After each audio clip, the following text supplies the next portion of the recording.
Welcome to the Heart-Led Business Show, where compassion meets commerce and leaders lead with love. Join your host, Tom Jacobs, as he delves into the insightful conversations with visionary business leaders who defy the status quo, putting humanity first and profit second.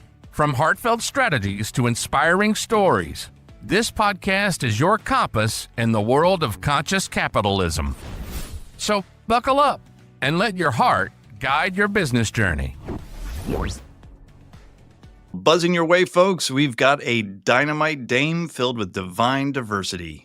Meet the Bulgarian-born violin virtuoso turned victorious RN, Alexandra Dotcheva. From making melodies to mending muscles, she's segued into running red-hot real estate and a holistic health coaching business. So here to share her heart-led hustle and harrowing humor on the Heart-Led Business Show, Alexandra's tale of formative trajectories is not one to miss. So let's tune in to the harmony of health, housing, and hitting high notes in life, only with Alexandra. Alexandra, welcome to the show. Thank you so much for having me, Tom. Such a pleasure to be here. Thank you. Awesome. I'm so glad to have you here and to have this discussion because I think, as I introduced you, that you have quite a diverse background. And I think this will be a really interesting conversation for our listeners to talk about the heart-led business. I always ask the first question is, what's your definition of a heart-led business? That's a great question. Well, a heart-led business is something that you want to offer people to solve problems that you have solved for yourself when you strongly believe that you can help them solve similar problems, because usually we're all human and we share a very common set of problems and that we often don't like talking about. And these are exactly the problems that I like to help as a heart-led business owner. Yeah, I love that a lot because that's kind of my philosophy around sales as well, is that it's all about solving problems rather than trying to get people to buy something. So I love your definition of that. So what inspired you to start a heart-led business? So just a minor correction to the introduction, if you don't mind. That very nice to hear that I was a virtuoso, but the problem is I really wasn't such much virtuoso as I wanted to be. And that's why I became a nurse and later a real estate investor and a business owner, because the violin didn't work so well. And that's where all the problems stemmed to begin with. Okay. Big problems with self-confidence, self-reliance, and trust in my abilities for over 2 decades. And a lot of it was really self-inflicted, but also some outside experiences. So when I changed the careers twice, and I'm still a nurse proudly and with the other businesses, but that lack of self-trust is what led to the other changes. And then later on, when I wrote my book and published it in 2021, it's called It Really Is Simple, A Holistic Approach to Self-Confidence. That was really the focus. But the book led to showing people how I solved all of my life aspects, issues, health, career, spirituality, wealth building, and then relationship prioritization. And that's what led to the coaching business, but it was not like an overnight event at all. Okay. So the solution to my problems was what led to the business and the coaching, because people, after they read the book, they said, why are you not coaching people? I said, well, I really thought that the book was enough. It wasn't a means to advertise the business. It was a means in itself to help people solve whatever they need to solve and find ways to be curious and not be afraid to fail and make mistakes and take responsibility for the courses of their own lives, in spite of everybody else's opinion around them. And then the coaching business came a sequel to the book. So the book is very comprehensive in itself. You really don't need my coaching and pay the more money than just buying the book and see what that is all about. And they will say, I get it. Many aha moments, and you will be way on your way to improve a lot about your self-trust and reliance and perseverance and, all these wonderful things that they're talked about. But for whatever reason, people don't get to fully comprehend and embrace to truly change their lives for the better. Yeah, well, it would be great if people just take the advice from a book and actually implement it. That's really why they wanted you to coach them, because people don't take that personal responsibility sometimes, or they're unable to implement what they learn from just reading a book. So tell me a little bit about kind of how your businesses, because it sounds you have multiple businesses already set up. How are each of those kind of structured, and especially from leading with the heart? And walk me through that. So that's an interesting question. So with the real estate businesses, I own my own businesses. I manage my own businesses. And the hard part is, I can tell you that since I really learned from my mentors about the real estate market timely enough to purchase properties where they were the price where I could really structured in a way that the rent would perfectly cover my cash flow needs, but not skin the residents with high rent. That was before the bubble completely exploded, right? I've been in the business for 10 years. So I bought my properties early in the bubble, relatively early. And right now I can tell you pretty confidently that my real estate properties have the most affordable prices in the entire Phoenix Valley. Everything else in the market around these neighborhoods where I have properties are at least $100, $800 more costly per month in rent than my properties are. And I maintain my properties well. I'm not some kind of slumlord who, just lets people live there like dogs. No, I mean, the first property I bought was one of those properties where absentee owners said, no, I'm not going to be that type of a business owner. Absolutely not, because I treat my real estate properties as businesses. Each of them is in a business structure, legally, tax-wise, everything set with lawyers. And I just do it the right way to be able to provide really good, safe housing and good quality housing to people for a completely affordable price. That is something that I don't see in many landlords, in many other business owners in this area and in this niche. So I pride myself to say that I was a tenant for 14 years before I started the real estate business. And actually my first property was a fourplex. I went through all the learning curves with innovating apartments and making first 3 apartments for the tenants available for rent and be nicely recovered and well renovated. And ours, we left just as it was, broken, dirty, nasty, old, until we moved out to rent it. And then I learned how to paint and all this, lots of handy skills that you learn after being a violinist and then a nurse, So I figured, well, I could do hands-on care on people. Nurses do lots of things with people in the hospital. So why can't I just do it through the house? Same thing. The house is the patient now. It's the business and you take it to heart. And truly, it's so important to be able to provide to people. One of the ways of giving is to not take from people what you don't really need to take from them. In this case, inflate the rents like crazy because you're greedy or you didn't budget your other expenses properly. Because not all these landlords had to necessarily blast the rents by $500 difference. They didn't have to do that because I know many of them bought early in the market. So they weren't stupid to buy late in the bubble and then they have to put this outrageous rate to cover their expenses and have some minimal cash flow at the end of the month. I didn't do that. I chose not to because I just don't think it's ethical. And that's the hard part of the business, right? Wow. Business from the heart. Yeah. In this example. Yeah, that's really interesting too. That, just a great example is that fourplex where you improved the other ones and not your own so that you could provide really nice housing and at an affordable rate, which is, that's very rare. So how do your tenants react to that type of arrangement for you? Well, they've been there 8, 9 years now, 7, but whichever where I bought the properties, they stay because they see what the market is like. And I always respond to their requests to renovate. So we really have good relationship. I didn't lose any tenant during the COVID crisis. Nobody took advantage of the government nonsense saying that, I don't have a job, but I don't have to prove it to you, so I don't have to pay rent. None of them did that because they knew that I had treated them like human beings, like peers. And of course they are peers. They're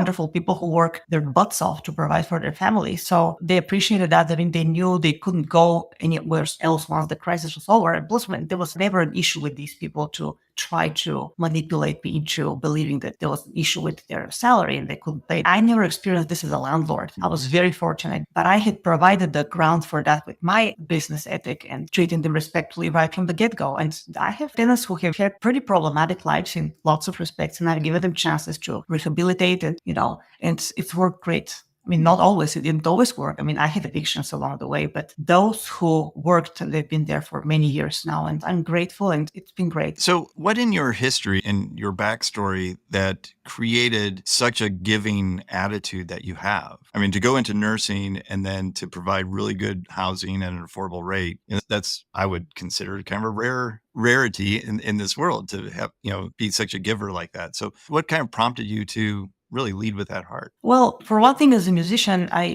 didn't really feel useful to society in the way I wanted to because I wasn't of the caliber of the great soloists who concertize in beautiful halls and really provide phenomenal performances and deliver every stage performance magnitude level of musicianship and technicality and interpretation and the rendition of the beautiful music that they're playing. I wasn't at that level. I really struggled a lot with confidence, and I barely was able to deliver 70% of what I was able to perform in the practice room on stage. So in that case, you're like, okay, so I should be able to do better with my life, something else, something different. So at 32, I hit this early midlife crisis, and I figured, let's start taking care of people, really understand understand reality, because many musicians, they think they know about reality. Yeah, we really don't, because you're so single-minded into your artistic world and your imagination and all that stuff. No, it doesn't work that way in real life. So with nursing, that taught me a lot to leave my ego behind and put the patient priorities first and their problems. And then with the real estate, see, my family went through a lot of hardship during the transition from socialism to democracy, which still hasn't worked in Bulgaria for 35 years, I hate to say, because my country is unique in corruption and all of them have corruption, but in Bulgaria just really seems to be. We had lots of people help us on various points in life, and including when my parents will leave their first apartment in Bulgaria, there was a wonderful colleague who rented her apartment to my parents, but at extremely affordable prices, which in Bulgaria was unheard of. And when my mother would call her, hey, we need to increase the rents because inflation is crazy in Bulgaria right now, she said, well, I heard they actually decreased the rents right now. So she never really charged us. She just wanted somebody to take care of that apartment and nominal rent. And this is why I figured if she could do it, I can do this affordably and still have cash flow at the end of the month, because make no mistake, the purpose of investing, and I learned from my mentors, you need to start making money right from the get-go. I don't deal with negative cash flow. That is absolutely not an option in my investing, but you can still do it in ways that are convenient for the people who rent your properties, and you can have the cash flow that you need if you make a good plan and if you structure your deal in ways that you can do this. So it takes a little bit more work in studying, but I don't mind that. I'm not a lazy type of person. So this is how you work with your previous experiences. You see who has helped you and say, well, can I do something different? Of course, you most likely won't be able to help the people who helped you, but the hope is that along the way you'll help somebody else, and somebody else. Is just how things flow in life, unfortunately or fortunately. Depends how you see it. Paying it forward. So you've been paid forward and you're paying it forward as well, which is, it's a beautiful thing. So let's talk a little bit about your book. What prompted you to write a book about self-confidence? People started asking questions. For first, those who knew me, how lost I was in lack of any faith in my abilities at first. I was for many years, and they said, so how did that happen? You drastically changed professions from an art profession to a science profession without having any clue of science. Then you're successful as a nurse, and now you're a real estate investor. You knew nothing about finance, and you find a way to go to the gym 2.5 hours a day, 4 days a week. You eat plant-based diet, and you're ridiculously healthy. You're approaching 50. What the hell are you doing, right? So they wanted to know that. And then strangers started asking these questions. And at some point I thought, okay, there are 5 aspects in life. I treat each of them the exact same way. I have the same system for all 5. What would be the book that I would have loved to have been able to read? It was 2020, so I would say 12 years ago. At that point, it was 12 years since I made all this progress. 12 years ago, what would it be? A book that I really would have loved to be able to read. And the idea came 2 minutes. It took exactly 2 minutes to have the structure of the book emerge in my brain. And so I wrote the book in 6 months. It's 400 pages. Then I edited it for 1.5 years before I even offered it to a professional editor. Because I'm a Bulgarian. My English is okay. And in writing, it's better than spoken. But there were still, repetitions. When you write such a massive work, you need to eliminate repetitions and still be able to say things differently so different people can get their aha moment at different moments. Still the same idea, but how do you say it is so important. And that's how it happened. But yeah, the editing was just ridiculous. Yeah, I knew I would be editing so much and probably have never approached the project. So ignorance in the beginning is always a good thing. And then just stick with the idea and the mission of the idea, and you'll persevere and it'll get done eventually. But so that's how the book came across. So people were asking you questions about what changes you went through. And so that prompted you to write the book. And then people were reading the book and said, you should do coaching. And that got you into the coaching business. Is that kind of how it? Yeah, especially the hosts of the podcast, they were like, so you're a coach, right? And I said, no, I don't really coach. And then 5, 10, 12 coaches, you're a coach, right? Why aren't you a coach? Why aren't you a coach? He said, okay, I'm a coach. Fine. So then I created the modules and the 12-week program with 1 year of free access to phone or any contact if you have questions. So yeah, 12-week program, that's how it emerged from the book. Oh, that's very cool. And so what type of results are people getting from going through your program? Well, it depends how much they listen to me, right? True. I mean, I don't tiptoe around them. I don't sugarcoat things. I'm from the Balkan Peninsula, so I'm very blunt. Okay, I'm not afraid of hurting people's feelings at all. And it's different with the patients, though, because they're very sick. I'm just as blunt with my patients, but I word it differently because they are the sick person, but they're sick for a reason. When you have 3 chronic diseases that are completely reversible, I mean, you can do better in your life, right? But when you approach me as a client, as a coach, from the coaching perspective, and you're paying money to be coached, then we're got to be even more honest with each other. And really, I mean, I drill them about time management. I absolutely, that's every assignment, how they manage the 24 hours of their day over the last week. And that continues for 12 weeks. Wow. And as we add more tasks, because we start first with the health aspect, then we discuss spirituality in the context of health, mind training, and then financial understanding. Then we discuss career choices, why did you choose to be useful to society in this particular way? Then we go into the wealth aspect, because career and wealth are two different things. I'm sorry. People confuse them. They think it's the same. It's not the same. And then finally, the toughest thing is the relationship choices, priority handling, management, because who you choose to hang around will influence everything else, all the other four aspects in your life. If you chose the wrong crowd, your life will go along with the wrong crowd, and then you won't be happy with this whole how holistically wrong your life is going. So we want to elevate all these aspects. And the results they see, several of them have been extremely successful. Reverse 2 chronic conditions, 2 reverse chronic conditions, and then bought 1 investment property, now on the way to buy his second investment property, going very well. But he had to buy a very beat up property because of the high prices. So to get a lower price, I mean, it's different on the market, but when they get it and they really get into that, it's great. And many people who actually read the books and totally changed my perspective on life. Now I'm going to work on this X, Y, and Z. And they say that, and they don't need coaching. And that's my goal with the book, because I don't need clients now. I'm a very financially independent person. I can stop working at any point in time, because the cash from my investments more than 5 times, 6 times exceeds my monthly expenses. Extremely well rounded there. But if they come for coaching, I drill them on every life aspect, because we always find the problem outside of the area they're fixated on at the moment. And it's surprising to see how much people neglect the other aspects of their lives when they fixate on something that actually needs to be first left aside to fix the other things. But the other things are harder, and they require more responsibility and more determination. And that's where we say, oh, this is the real problem. That's your elephant in the room. And it's about to break the walls of the room, but you're still ignoring that. So no, let's take a step back and see that. And when they get convinced to listen and to kind of make it to be their own idea, because if it comes from you, it's one thing, but if it comes from them, they're much more cooperative with their own desire to change it and overcome the fear that they won't be able to. Everybody's able to change. Everybody is. It's just to help them see that they are able to it. There is no more room for negotiation and excuses and rationalization. Cool. And so talking about the Heart-Led Business Show is really about how do we balance making a profit, making money, and being okay with that, and still leading with the heart. Because a lot of heart-led business owners, or want to be heart-led business owners, feel like they can't charge what they're worth, or they have a bad relationship with sales or cash. And so how have you balanced making a profit and doing very well for yourself and still being a heart-led business? I'll tell you, it's very easy. I'll give you an example of myself. Before I became an investor, I read 6 books of Robert Kiyosaki, the founder of the Rich Dad Company, to gain he could gain my trust. And then,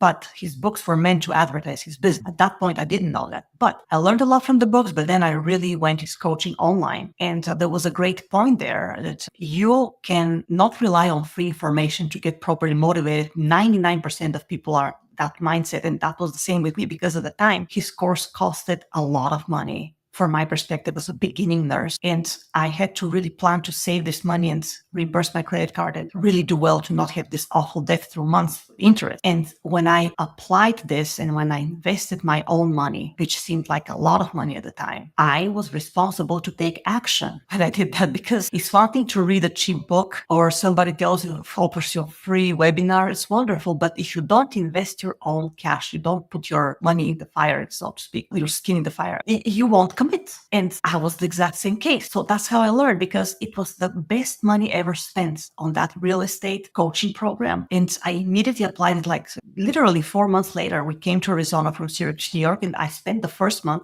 building my real estate team. Insane, busy. And then I had to purchase the first property 2 months later. But you commit when you actually spend the money. And it's sad that most people's brains work that way. But when you commit money, when you pay for your education, for your improvement, for your growth, then you say, okay, so I spent all that money, might as well take action. I mean, if you don't take action after that, my time is just as valuable, people. So you pay me for my time, because I don't need clients. Like I said, I really have perfectly well arranged financial life already. But if you want my time and my knowledge and you want to really commit, you will pay for it because otherwise you won't commit. I mean, I've seen it so many times, especially with myself too. I'm just as guilty as have been, just as guilty, not being able to take action or not being decisive enough after I do something. You'll read the book that's given for me for free as a marketing tool. And I said, and I did try to take steps and now I can do it better. But when I first started with my self-improvement and growth, forget it. I mean, I will do steps, but it's just some psychological thing about investing in yourself, actually paying somebody to teach you. And it worked great for me. And I've seen it working great for other people because they become more self-obligated when that happens. Everybody works hard for their money. Most people do. And especially people who are at the beginning of their crisis, crossroads in life,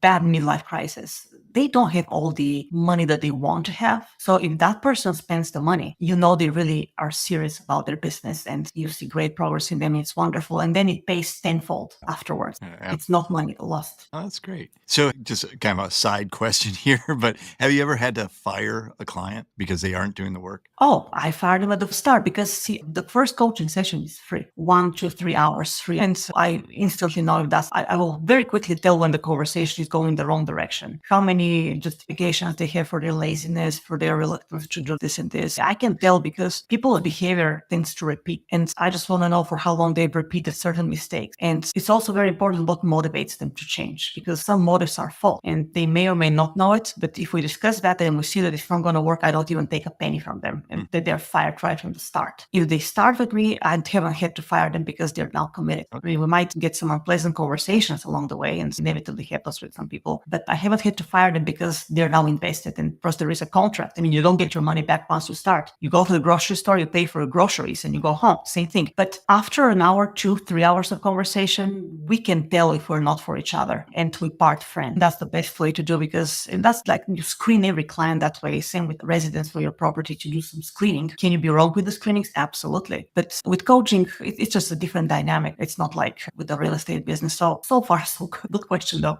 That's really great, too. And I want to repeat what you said there, that having that first initial conversation, and whether it's free or a low dollar amount, is so critical to find out if they are a good fit for you and if you're a good fit for them. And then you can part friends, like you said, and not go down the road a month later and go, oh, I really don't want to have that call again, this client. And then you're not bringing your full self. They're not bringing their full self. And they're not getting, and then it just, I've had that issue with fitness training and it's never worked out well. Yeah, no, it doesn't. And or sometimes you have the conversation with the client and you say, okay, so why don't you, instead of spending, over $3,500 on your 12-week session, why don't you get the book first? Because the paperback is $19 and the ebook, which is the exact same book, is $7, $6.99. I mean, come on, get that. See if it makes sense. And if it makes sense, great, come to me. If you shouldn't come to me after, if you do what I tell you, the book really shouldn't have to come to me at all, right? But in case you want some reassurance, emotional support, whatever, nitty-gritty, because we get into a lot of detail in the coaching. Okay, it's really